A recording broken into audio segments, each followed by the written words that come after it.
বদরের প্রান্তরের সৈন্য দরকার ৩১৩ জন, সেগুলি যোগ্যতা সম্পন্ন সৈন্য, আর অযোগ্য ৩০০০ দিয়ে কোনো কাজ হবে না।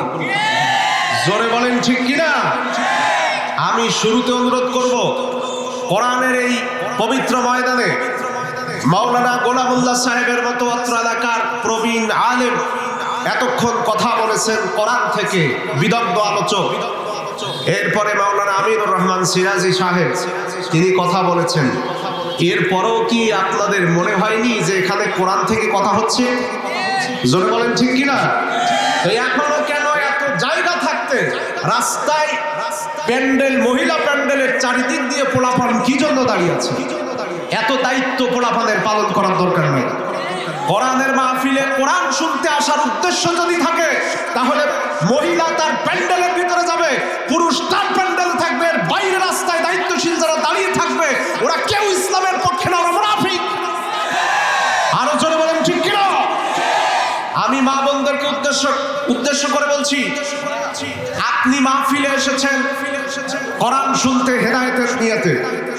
আপনার যে ছোট্ট মেয়ে নিয়ে আসছেন, ছোট্ট তো আর ছোট মেয়ে, ও যদি ছোট থাকতো তা আমাদের মোটরসাইকেলে হাত করে একটু আগে তাকাইতো না, মনে করেছে যেন ওর বান্ধবী বন্ধু হয়েছে, এমন একটা ভাবসা, পরিমণি পরিমণি ভাব।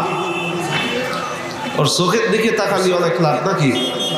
মা বোনদের উদ্দেশ্যে বলছি, কোরআনের মাহফিলে আসছেন হেদায়েতের জন্য, আপনার মেয়েকে সামলান, ছোট বোনকে সামলান। যদি সামলাইতে না পারেন তাইলে ওই পরিমণির জাত এই মাহফিলে হেদায়েত হবে না। ও নিয়ে বাড়ি চলে যান, সারা রাত ঘুম দেন, স্বাস্থ্য ভালো থাকবে। কোরআনের মাহফিলের ইজ্জত নষ্ট করবেন না। বাগানের সামনে বোরকা পরা মেয়ের কোনো দরকার নাই, বেয়াদব। তো এত বড় বেয়াদব কোরআনের মাহফিলে এসে তোর বন্ধুর সাথে বাদাম খাওয়া লাগে, তুই তো পরিমণির গোষ্ঠী রে। আমার কথা কিন্তু আসলে হবে ভাই, শরীরও ভালো না, মন মতি গতিও ভালো না, সুতরাং কথা কথার মতোই হবে।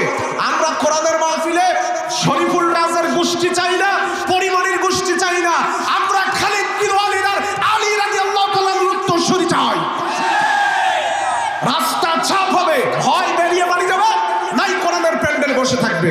2 নম্বর শ্রোতা মাহফিল দরকার নাই। কথা ক্লিয়ার মেম্বার সাহেব? ঠিক আছে, আমি কি কথা মোটেও ভুল বললাম? পুরা রাস্তাটা 1/2 কিলোমিটার আমি যতগুলো না পুরুষ লোক দেখেছি, তার চাইতে মেয়েগুলা দেখেছি হাতে বাদাম নিয়ে দাঁড়িয়ে আছে। কেন এটা?